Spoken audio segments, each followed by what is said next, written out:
TTD పొరకమణి కేసులో CID విచారణ కొనసాగుతుంది. విచారణలో భాగంగా టీటీడీ మాజీ బోర్డు సభ్యులు పోకల అశోక్ ను సిఐడి విచారించింది. ప్రభుత్వ రాజకీయ ఒత్తిడితోనే తనను విచారణకు పిలిచినట్లుగా అశోక్ ఆరోపించారు. పొరకమణి కేసుతో తనకు ఎలాంటి సంబంధం లేదని తేల్చి చెప్పారు.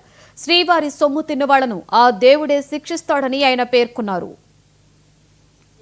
ఇందులో ప్రభుత్వాలు ఏదైనా రాజకీయ పరంగా ఆలోచన చేసి కేసులు పెట్టాలనుకున్నా, లేదు అధికారులు ఏదో విధంగా ఇరికిచ్చాల పైనుంచి మాకు ఒత్తిళ్ళు ఉన్నాయని వాళ్ళు ఆలోచించినా, శిక్షించాలని ఆలోచించినా వీళ్ళ వల్ల ఎవరి వల్ల కాదు. శ్రీవారి ఒక్క నయా పైసా శ్రీవారి దగ్గర నుంచి ₹1 తిన్న వాళ్ళకు కూడా శ్రీవారే శిక్షిస్తారు. అందులో ఎవరైనా చెయ్యని వాళ్ళకు కూడా అధికార బలంతోనో ఏ విధంగా అయినా శిక్షించాలని ఆలోచిస్తే ఆ శిక్ష వాళ్ళకే పడుతుందే కానీ ఇంకొకరికి పడదు.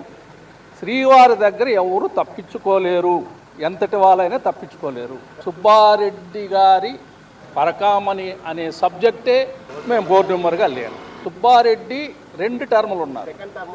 సెకండ్ టర్ములో జరిగి ఉంటే నేను ఫస్ట్ టర్ములో ఉన్నట్లంతే. నాకు సంబంధం లేదు. అక్రమాలు జరిగినాయే అని ఎవరు నిర్ధారించలేము.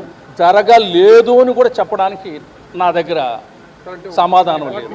ఇవి చెయ్యొచ్చునా చెయ్యకూడదా అని ఇంతకు మునుపు రాని ప్రశ్నలు ఇప్పుడు వస్తున్నాయి.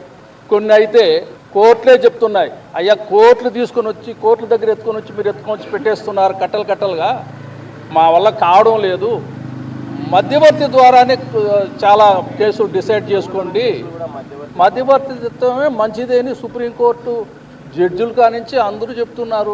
జరగలేదు, జరగాలని నేను జరిగింది కరెక్ట్ అని మాత్రం నేను చెప్పను. దాంట్లో మంచి జరిగిందా నేను చెప్పడము.